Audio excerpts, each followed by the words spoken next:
आलेला आहे.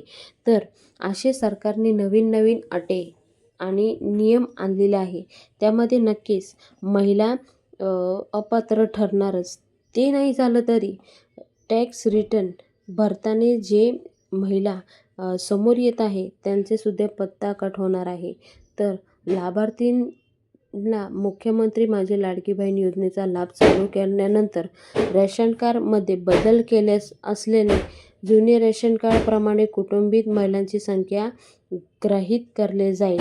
तर ज्या महिला हे सगळ्या गोष्टी समजून नवीन रेशन कार्ड बनवून ते समोर आले तर त्यांना ह्या नवीन रेशन कार्डवर नाही पण जुन्या रेशन कार्डलाच गृहीत धरलं जाणार आहे. कुटुंबात 2 विवाहित महिला जर योजनेचा लाभ घेत असेल तर त्या एक महिलांची अपात्र होणार आहे. उदाहरण, एक कुटुंबात सासू आणि सून अथवा 2 किंवा 2 पेक्षा जावा जर लाभ घेत असेल तर त्यात एक महिला ही पात्र ठरेल.